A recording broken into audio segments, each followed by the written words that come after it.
Good morning, Toucans. I'm Miss Trish. On the screen, you'll also see Miss Darlene, my support teacher. We want to welcome you to the Toucan class and share some important information about how our class runs. So stay tuned. Here we go. Now, first, we want to talk about our sign-in, sign-out procedures.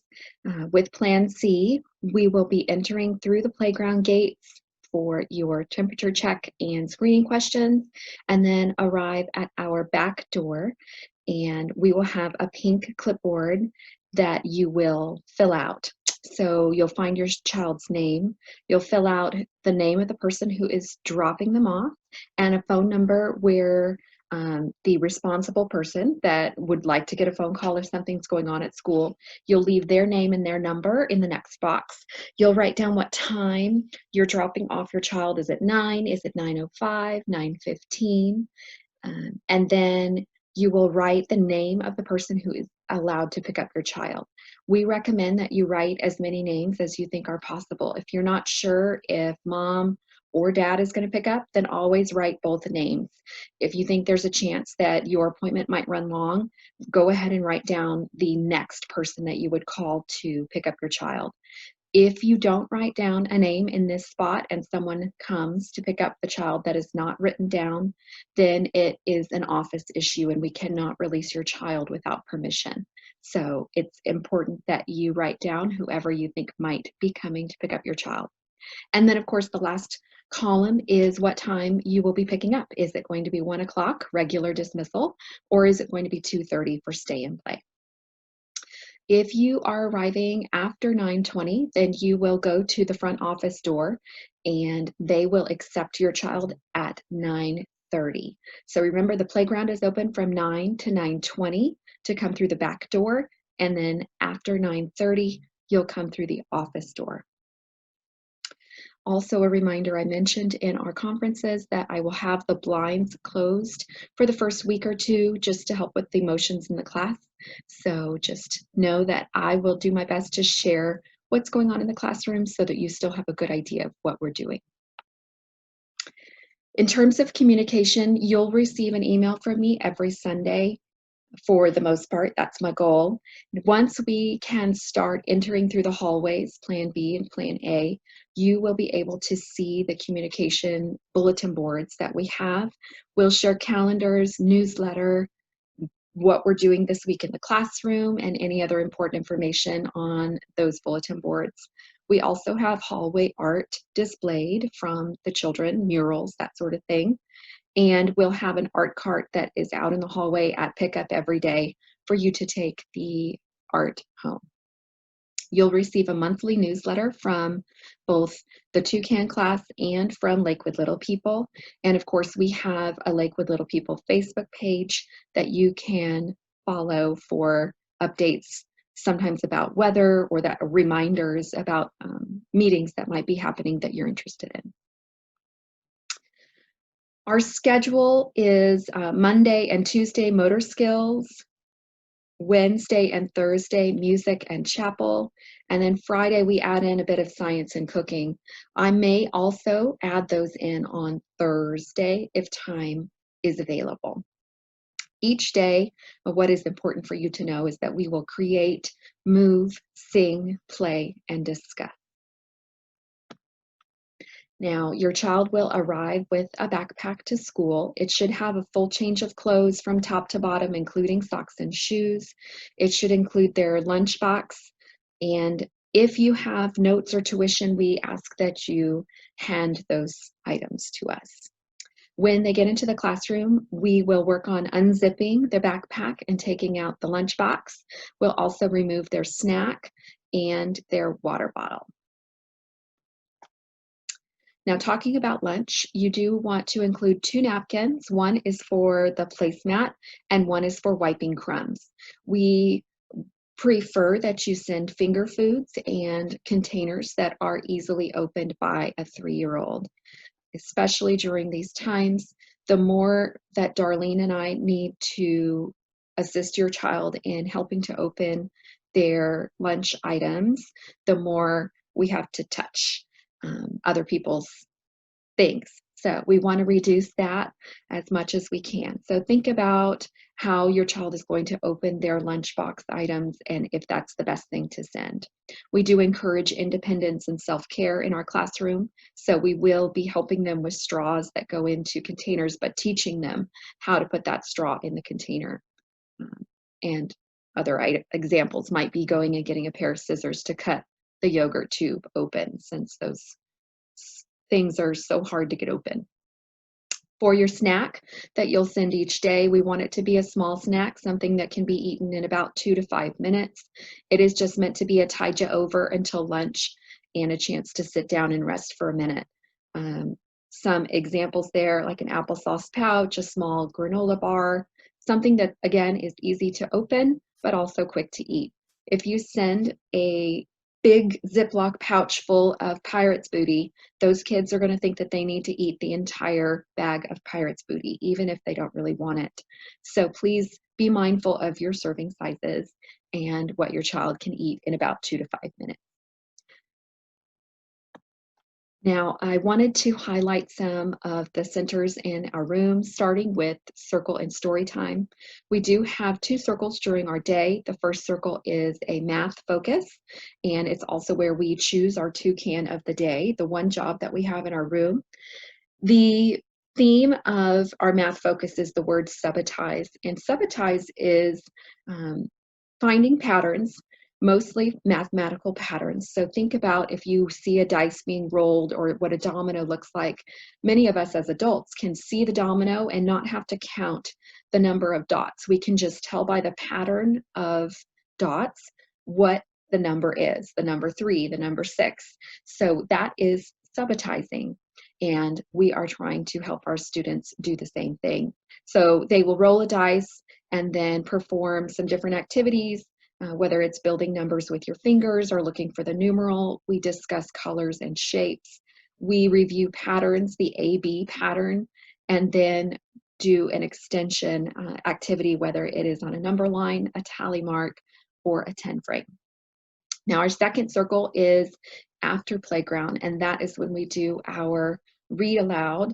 We also focus on literacy props to help students retell favorite stories.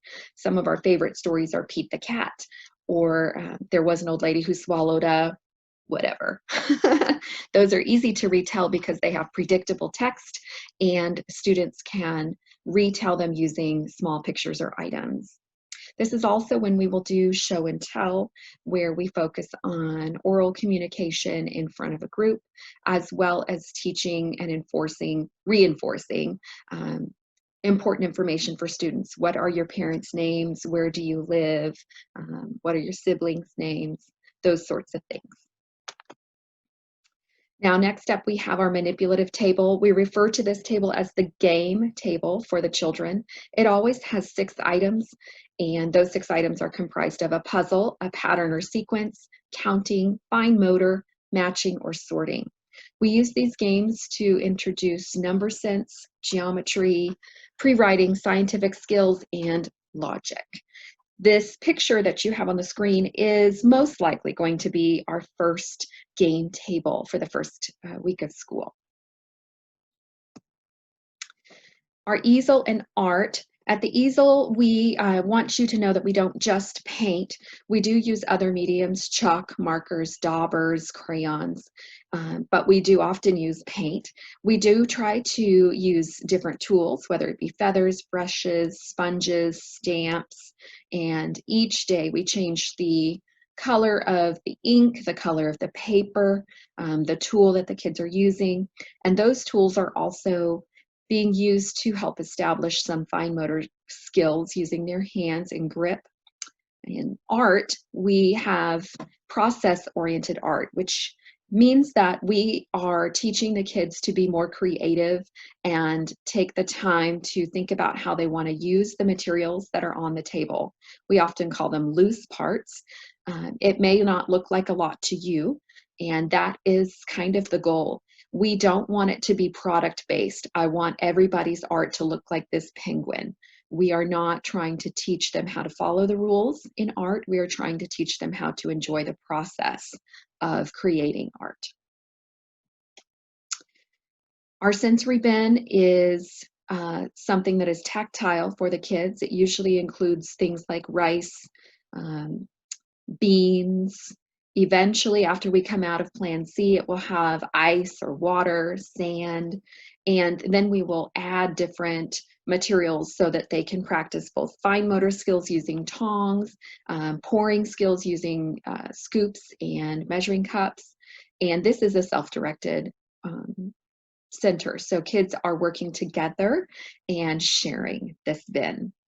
We also have Play-Doh, which will be open after Plan B and C.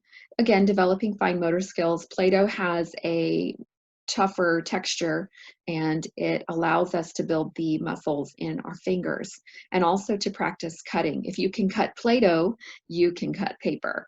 So we work on working together. Again, it's a self-directed center. We work together and we share the Play-Doh.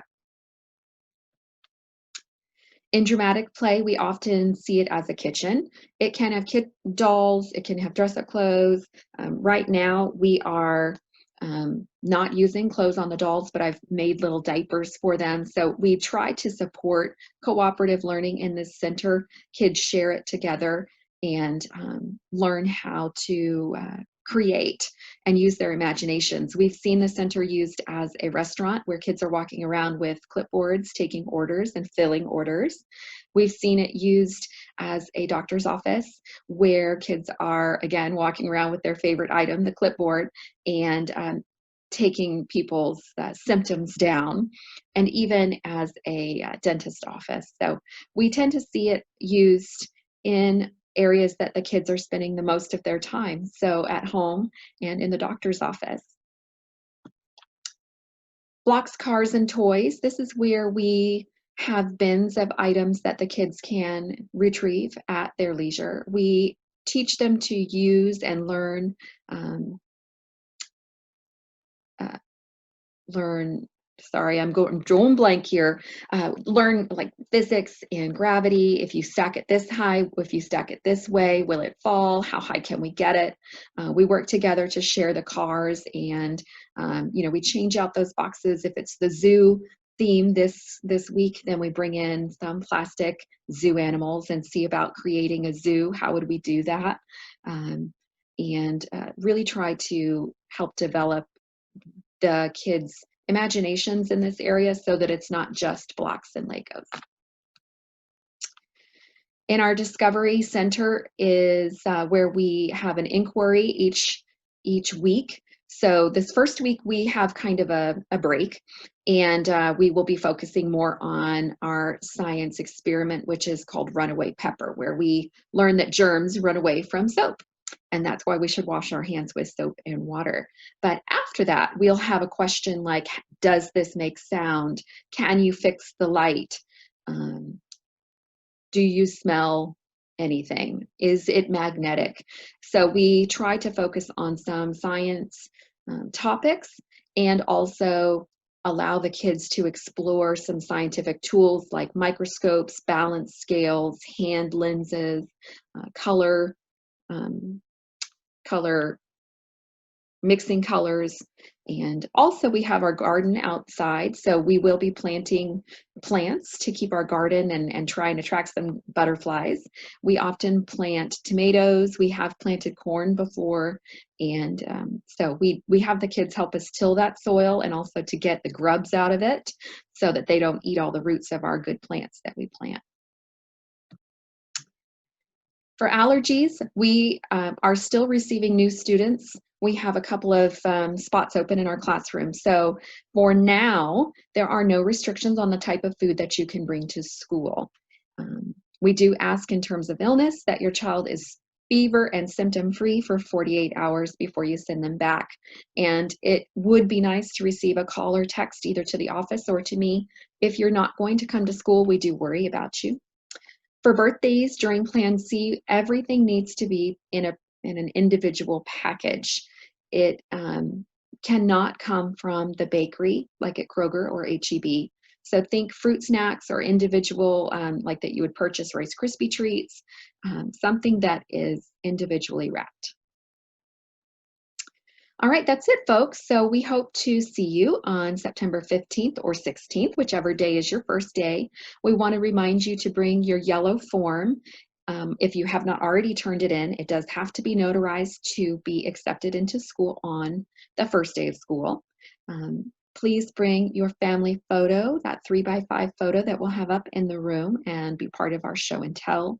Remember to come through the playground entrance, and when you get a chance, to send your blue packet back to school. We do prefer that your child wears closed-toed shoes and that they are in play clothes that can get messy. We are excited for next week and look forward to seeing you.